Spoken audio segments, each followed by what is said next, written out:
नमस्कार विद्यार्थियों, कैसे हो आप? स्वागत है आपका हिस्ट्री टाइम्स यूट्यूब चैनल की ऑनलाइन कक्षा में।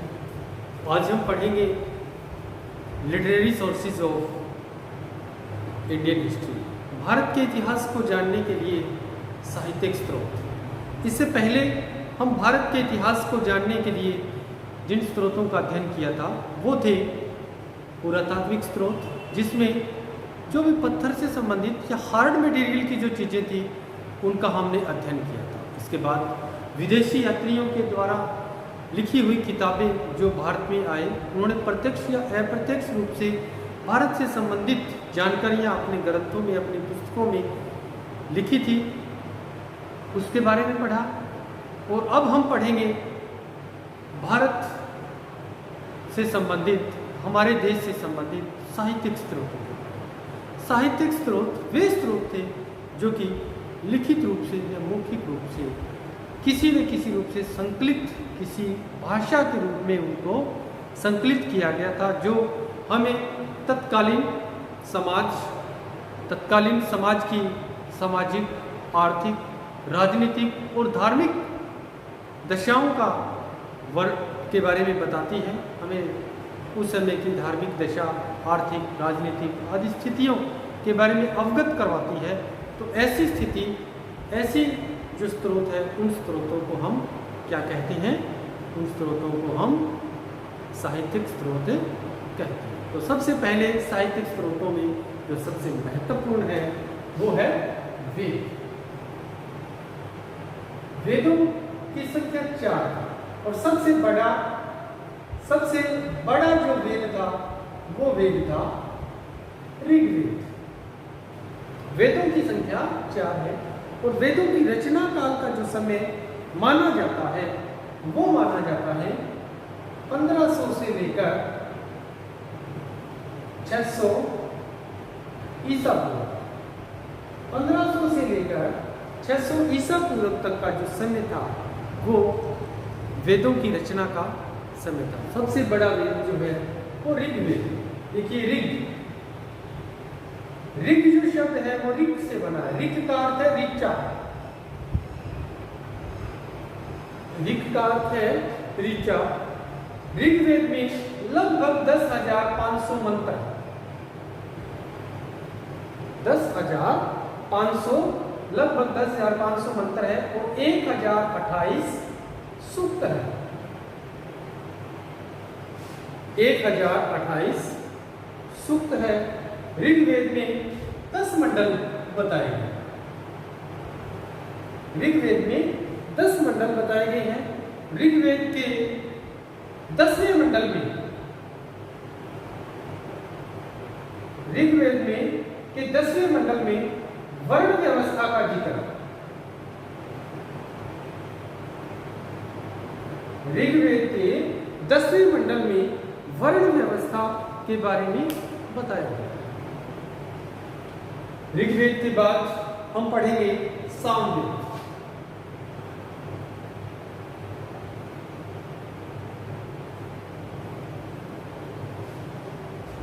सामवेद जो है वो संगीत से संबंधित है। संगीत की उत्पत्ति सामवेद से ही मानी जाती है, या हम कह सकते हैं कि जो सारे गामा जो सरगम है जिससे संगीत की उत्पत्ति हुई है, वो सारे गामा जो है वो सामवेद से ही उसकी उत्पत्ति हुई है। इसमें ऋग्वेद से केवल 75 पैरा ही नए हुए। इसमें केवल 75 पैरा जो है उनको नया लिया गया है और इसको 2 भागों में दिया गया। इसके 2 भाग है। सामवेद के जो 2 भाग है वो है पूर्वाचिक और उत्तरावाचिक।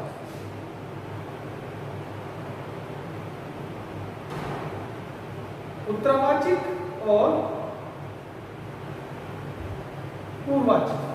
उत्तरावाचिक और पूर्वाचिक जो है वो इसके 2 भाग है। तांड्य ब्राह्मण या 25 ब्राह्मण, इसका ब्राह्मण।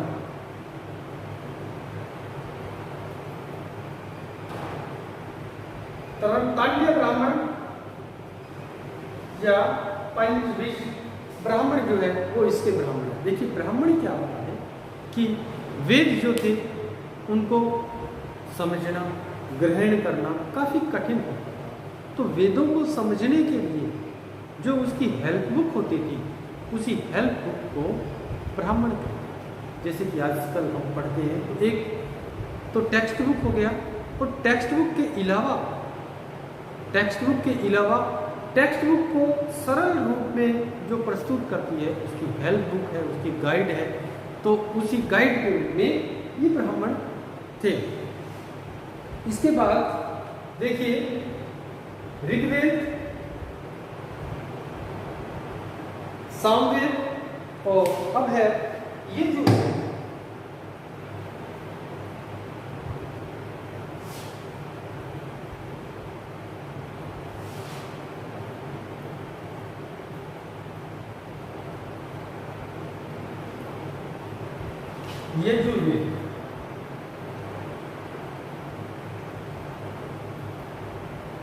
यजुर्वेद यजुर्वेद ये यज्ञ शब्द से बना। यज्ञ का अर्थ है यज्ञ का अर्थ है यज्ञ, कि इसकी जो विषय वस्तु है वो यज्ञ की है। इसका उपवेद धनुर्वेद है। इसका उपवेद धनुर्वेद है, और इसके पढ़ने वाले को, इसको पढ़ने वाला अध्वर्यु, इसको पढ़ने वाला अध्वर्यु होता है। यजुर्वेद इसकी रचना पूर्व और पंचाल के क्षेत्र में, पूर्व और पंचाल का जो क्षेत्र है, जिसको हम कह सकते हैं कि वर्तमान में जो दिल्ली के आसपास, दिल्ली कुरुक्षेत्र, जो यहाँ का जो क्षेत्र है, उस क्षेत्र में इसकी रचना होती है। इसमें कुल 40 भाग थे।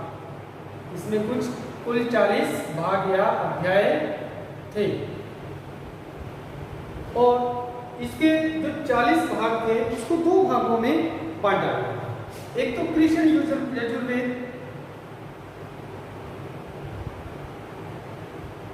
और दूसरा भाग जो था वो था शुक्ल यजुर्वेद।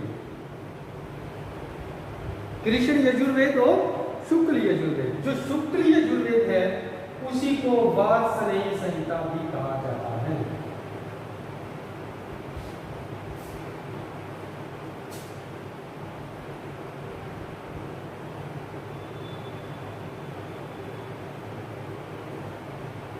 वार्ष्णेय संहिता, ये इंपॉर्टेंट बात है। अनेकों बार बहुत सी जगह पर ये क्वेश्चन भी आता है कि वार्ष्णेय संहिता किसे कहा जाता है। तो यजुर्वेद का जो शुक्ल यजुर्वेद है, शुक्ल यजुर्वेद को ही क्या कहा जाता है? वार्ष्णेय संहिता कहा जाता है। शतपथ ब्राह्मण, इसका शतपथ ब्राह्मण, इसका ब्राह्मण शतपथ ब्राह्मण इसका है। और इसके बाद हम पढ़ेंगे जो अंतिम और महत्वपूर्ण जो है वो है अथर्ववेद। कौन सा वेद? अथर्ववेद। अथर्ववेद जो था वो सबसे बाद में लिखा गया था। इन सबके बाद में अथर्ववेद की रचना हुई थी, और शिल्पवेद जो है वो इसका उपवेद।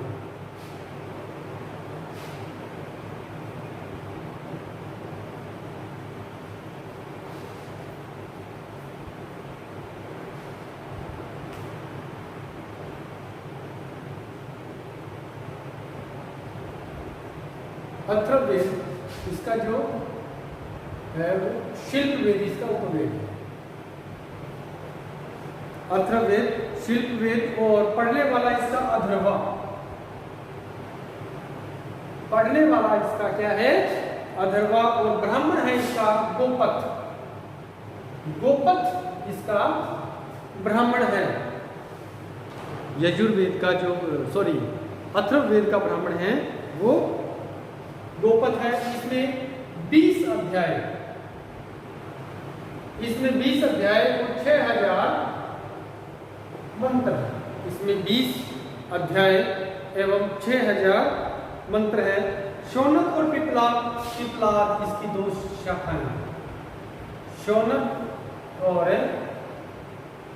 पिपलाद इसकी 2 शाखाएं हैं। शौनक और पिपलाद ये वेद जो है वो मुख्य रूप से तंत्र मंत्र का वेद, यानी जादू टोने, तंत्र मंत्र करना, ये इस वेद की प्रमुख विषय वस्तु है। इसीलिए ये जो वेद था वो पहले बताए गए तीनों वेदों से ज्यादा महत्वपूर्ण वेद था। इससे पहले वाले जो 3 वेद है उनको वेद त्रयी कहा जाता है। इससे पहले वाले जो 3 वेद है वो वेद त्रयी है, लेकिन ये वेद त्रयी में शामिल नहीं है। इससे पहले वाले 3 वेदों को वेद त्रयी कहा जाता है, ये वेद त्रयी में शामिल नहीं है। ये वेदों के बाद उपनिषद, वेदों के बाद हम पढ़ेंगे उपनिषद के बारे में।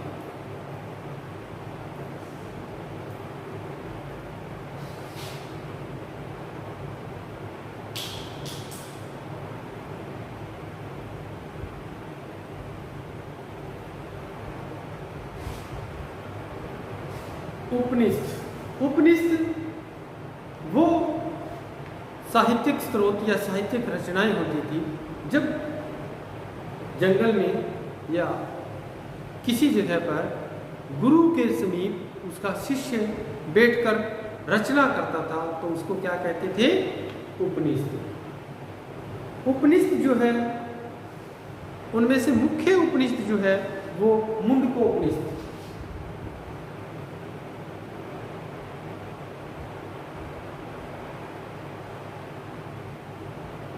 मुंडकोपनिषद जो सत्यमेव जयते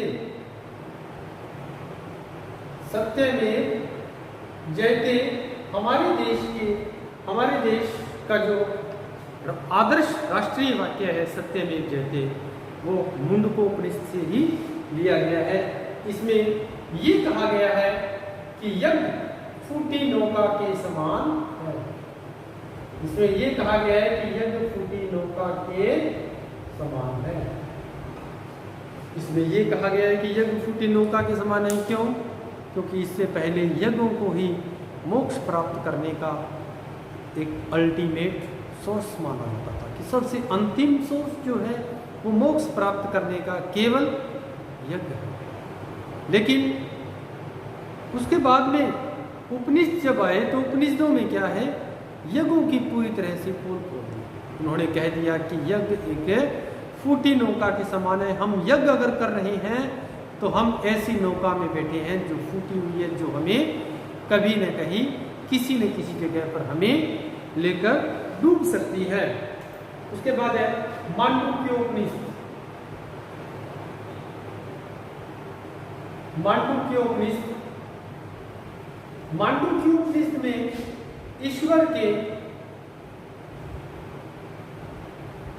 ईश्वर के साकार एवं निराकार रूप का वर्णन।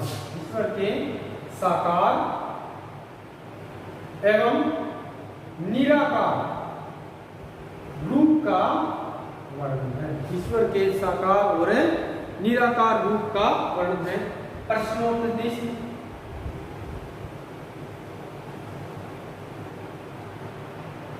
इसके बाद है प्रश्नोपनिषद, जो कि मोक्ष आत्मा का परमात्मा में मिलन है। ये कहता है कि मोक्ष जो है वो क्या है?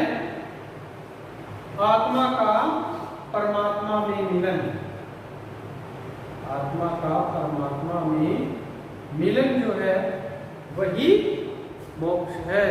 और अध्यात्म विद्या से पूर्णतः समर्पित जो था वो था प्रश्नोपनिषद। इसके बाद है कठोपनिषद।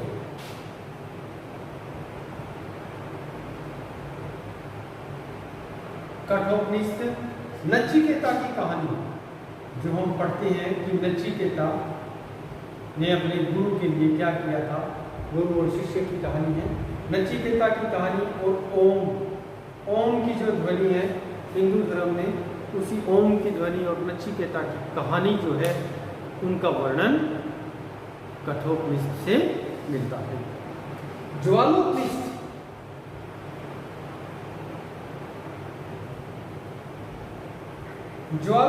से हमें 4 आश्रमों के बारे में जानकारी,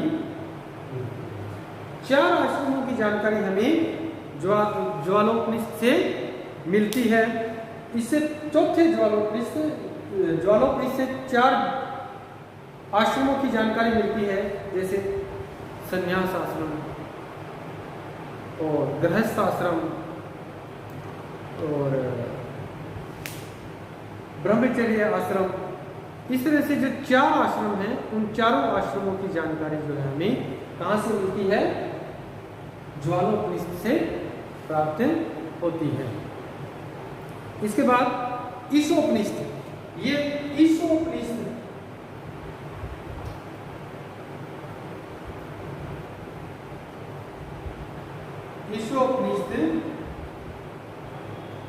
इसमें निष्काम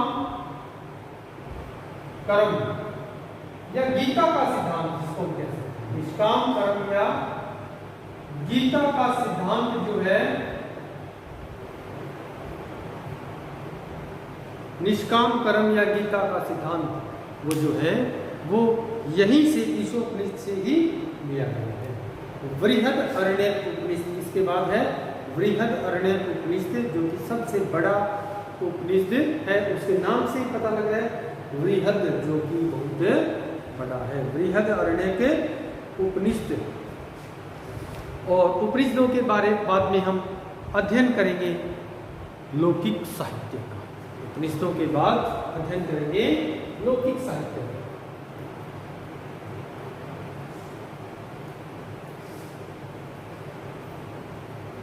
लौकिक साहित्य में उस समय रहने वाले जितने भी उस समय रहने वाले जितने भी विद्वान व्यक्ति थे, उन विद्वानों के द्वारा उस समय के समाज से संबंधित, उस समय की अर्थव्यवस्था, राजनीतिक व्यवस्था से संबंधित जो भी कुछ उन्होंने लिखा वो क्या था?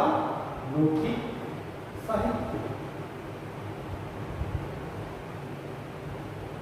तो लौकिक साहित्य में सबसे पहले हम चंद्रगुप्त मौर्य के प्रधानमंत्री जो कौटिल्य था या चाणक्य था, तो कौटिल्य का अर्थशास्त्र,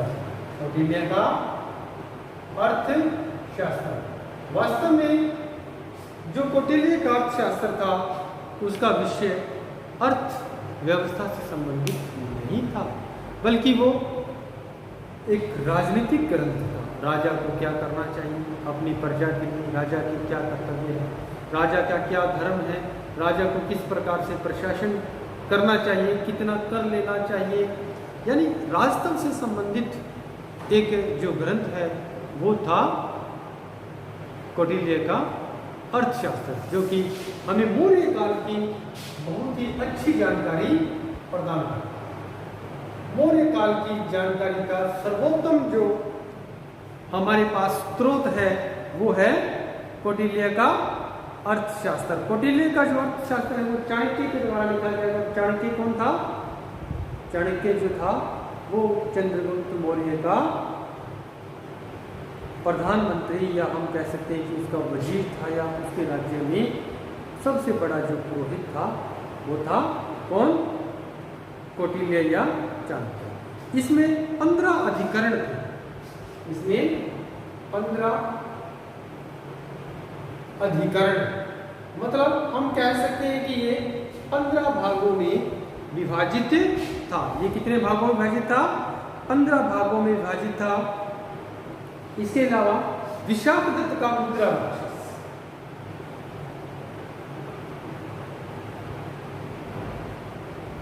विशाखदत्त ने क्या लिखा था? मुद्रा राक्षस। विशाखदत्त ने मुद्रा राक्षस लिखा। और विशाखदत्त के मुद्रा राक्षस के अलावा और भी कुछ जो थे वो थे, जैसे कि सोमदेव का कथासरित सागर, जैसे सोमदेव का कथासरित सागर, सोमदेव ने कथा सरित सागर की रचना की। पतंजलि का महाभाष्य, सोमदेव ने कथा सरित सागर की रचना की और पतंजलि ने महाभाष्य की रचना की।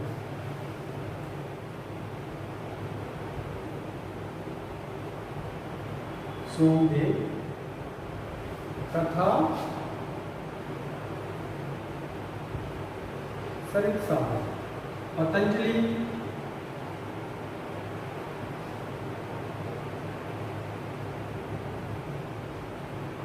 महाभाष्य। पतंजलि का क्या था? महाभाष्य। सोमदेव का, विशाखदत्त का मुद्रा राक्षस, सोमदेव का कथा सरित सागर, पतंजलि का महाभाष्य और कालिदास के भी बहुत से नाटक।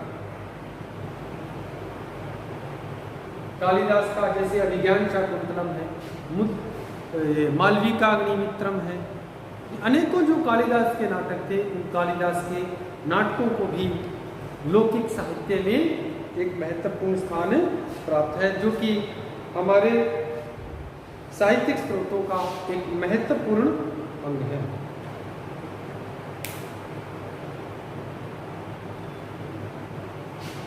इसके बाद कमंदक का नीतिसार, कमंदक ने नीतिसार,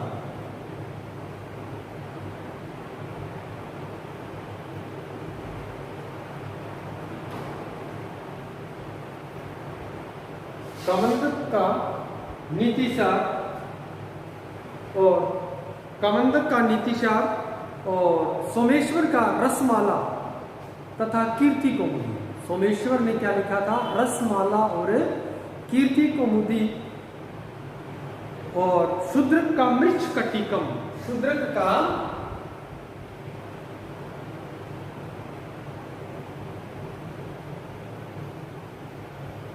मृच्छकटिकम, जो कि तत्कालीन समाज के बारे में है, जो कि उस समय के समाज की जानकारी हमें प्रदान करता है। कौन? शूद्रक का मृच्छकटिकम। मृच्छकटिकम का अर्थ है मिट्टी की गाड़ी। गार्गी संहिता जो कि था वो एक ज्योतिष ग्रंथ था। गार्गी संहिता एक ज्योतिष ग्रंथ था। और मेरुतुंग का प्रबंध चिंतामणि, मेरुतुंग का प्रबंध चिंतामणि। और इसी प्रकार से अशोक घोष का बुद्ध चरित, अशोक घोष का बुद्ध चरित, बाण भट्ट का हर्षचरित, अशोक घोष का बुद्ध चरित, बाण भट्ट का हर्षचरित, वाकपति का गोड़ बहू, वाकपति का गोड़ बहू और विक्रमांक देव चरित, विल्हण का विक्रमांक देव चरित और पद्मगुप्त का नव सहसांक चरित, ये जो थे वो उस समय के महत्वपूर्ण लौकिक साहित्य के स्रोत थे। इन स्रोतों से हमें उस समय के समाज और समाज में जो भी कुछ प्रचलित था उसके बारे में एक महत्वपूर्ण जानकारी प्राप्त होती है। इसके अलावा रामायण और महाभारत,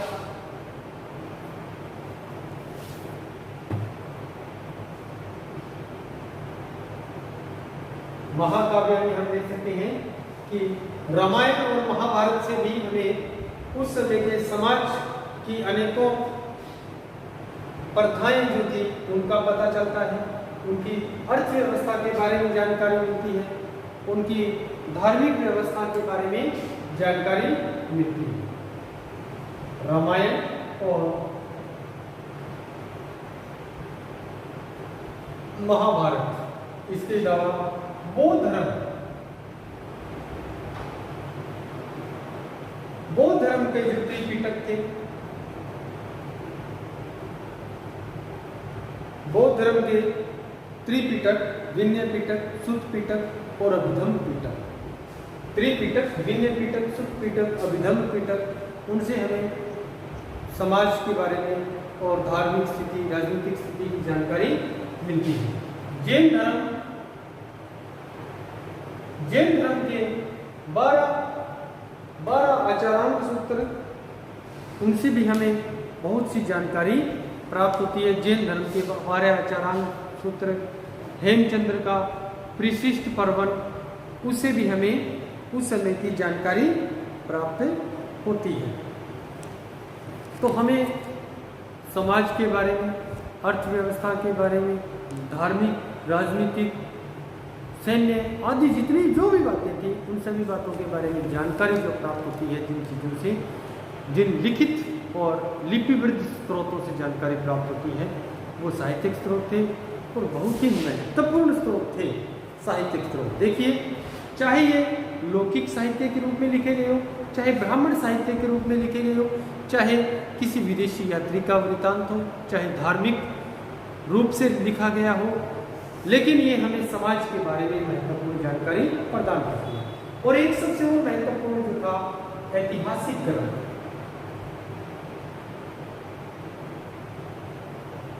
ऐतिहासिक ग्रंथ, जो पहला ऐतिहासिक ग्रंथ था वो कल्हड़ का राजतरंगिणी।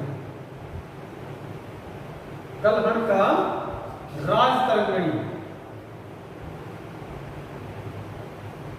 कल्हड़ की जो राजतरंगिणी थी, जो लगभग 11वीं शताब्दी में लिखी गई थी, वो इतिहास लिखने की दृष्टि से पहला ग्रंथ था। तो पहला हम ऐतिहासिक ग्रंथ किसको मान सकते हैं? पहला ऐतिहासिक ग्रंथ जो था वो कल्हड़ की राजतरंगिणी की, जो कि 11वीं शताब्दी में लिखी गई। इसमें कश्मीर का इतिहास लिखा गया। कश्मीर का इतिहास लिखने की दृष्टि से एक पहला और संपूर्ण यानी पूर्णतः इतिहास लिखने की दृष्टि से जो था वो क्या था?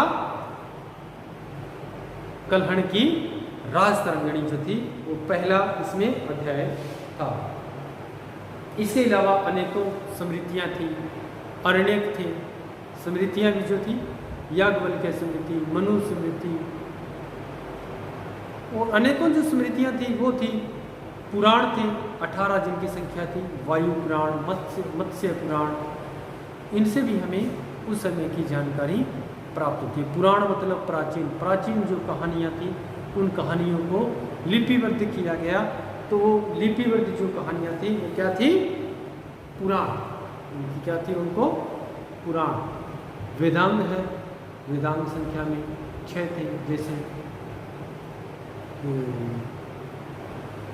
ज्योतिष, छंद, निरुक्त, व्याकरण, शिक्षा, ये जो इस तरह से 6 जो वेदांग थे, छंद थे, इनसे भी हमें उस समय के समाज के बारे में जानकारी मिलती है। सूत्र थे, यानी ये सभी जो थे क्या लिपिबद्ध साहित्यिक स्रोत के रूप में जाने जाते हैं, जो कि हमें तत्कालीन समाज के बारे में जानकारी प्रदान करते हैं। धन्यवाद।